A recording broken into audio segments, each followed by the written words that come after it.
Bonjour, nous allons parler de l'adjectif. Donc, l'adjectif, il y a 4 manières de le reconnaître. Donc, il a 4 caractéristiques. Alors, il apporte une précision au nom. Alors, par exemple, une technologie innovatrice. Une technologie, c'est déterminant non. Innovatrice, c'est l'adjectif qui va préciser la technologie. Ensuite, on peut préciser aussi un pronom.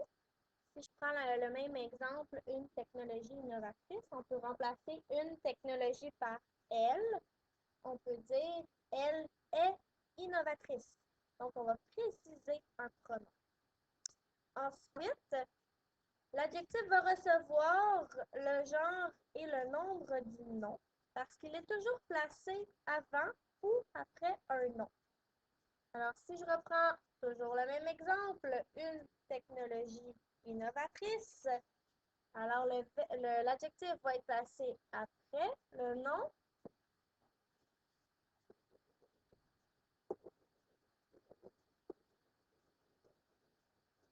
Alors, une technologie déterminant non innovatrice va être après.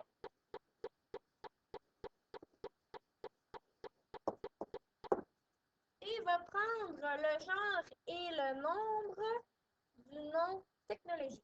Donc, technologie est féminin, on dit une technologie. Et le scripteur, dans le cas présent, a choisi d'en mettre seulement une, donc de mettre technologie au singulier. Innovatrice va donc être au singulier. Féminin, singulier, tout comme son nom. Alors, c'est la même chose si on place l'adjectif devant ou après le nom. Maintenant, si on prend l'exemple de préciser un pronom. Donc, dans ce cas-là, l'adjectif va s'accorder avec le prédicat, qui est le verbe, avec son verbe. Alors, si je dis elle est innovatrice,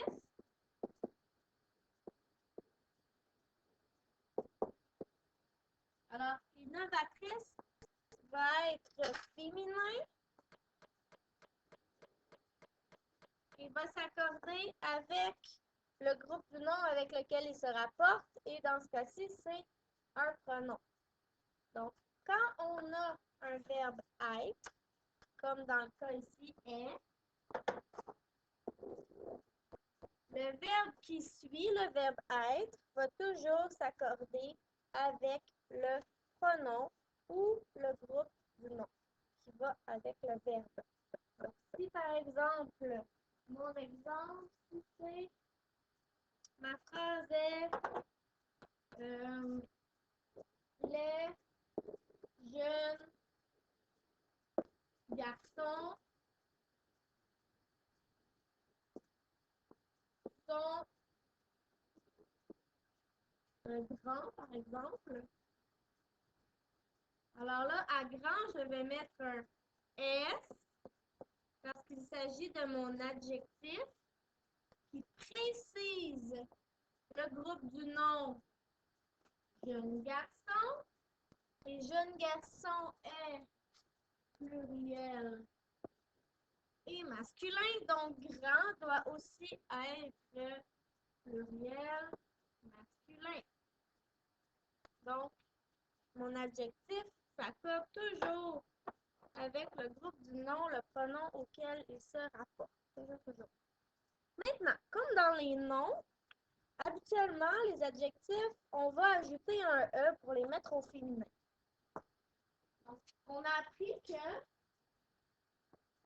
que dans les noms, la plupart du temps, on ajoutait un E. C'était la règle générale.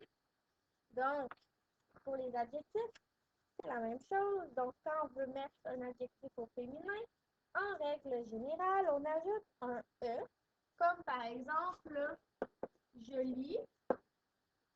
Si je veux mettre joli au féminin, je vais ajouter un E à joli. Par contre, il y a certaines exceptions. Donc, si par exemple, c'est un petit peu comme les adjectifs. Donc, si un mot se termine par EAU, ça va devenir E-L-L-E. Comme nouveau, nouvelle. Alors, nouveau va s'écrire V-E-A-U, donc va devenir nouvelle au féminin.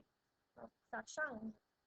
Même chose pour les mots qui finissent par E-R, va devenir E accent grave, R-E. Donc, on ajoute un E et un accent grave comme dernier, dernière.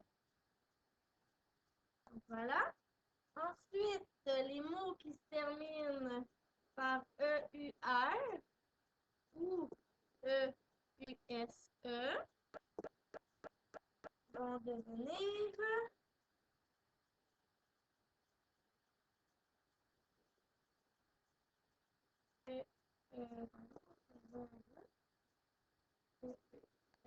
ça reste pareil.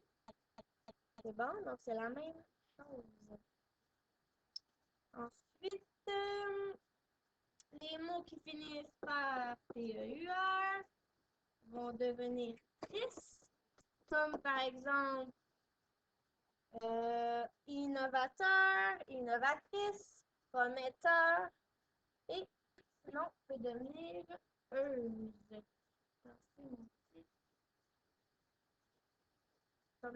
Prometteur, prometteuse. Donc, j'avais juste écrit mes exemples pour que vous les voyez bien. Alors, on avait dit nouveau va devenir nouvelle, dernier va devenir dernière, rêveur va devenir rêveuse, supérieur. Ici, on ajoute simplement un E, comme la règle générale le dit. On continue avec innovateur, innovatrice.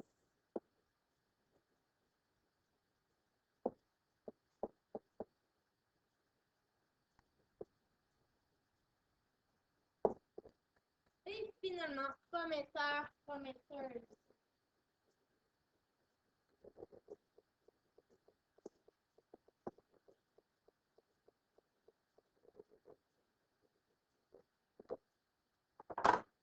Donc, quand vous écrivez un adjectif au féminin, posez-vous la question.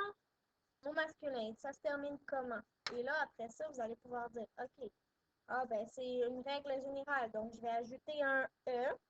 Ou sinon, A, c'est plutôt une exception, donc je vais soit transformer la terminaison de mon mot. Ou il y a des mots aussi qui se transforment complètement, comme par exemple, beau va devenir belle. Donc, la terminaison, c'est presque tout le mot, donc le mot semble se transformer complètement. Et il y en a d'autres mots comme ça aussi qui vont complètement être différents. Si vous n'êtes pas certain, des fois, il y a plusieurs possibilités. Alors, posez-vous la question, qu'est-ce qui se dit le mieux? Donc, on dit conductrice, conducteur, conducteuse d'autobus. Donc, qu'est-ce qui se dit le mieux? Donc, souvent, en se posant la question, on arrive à trouver le féminin de l'adjectif.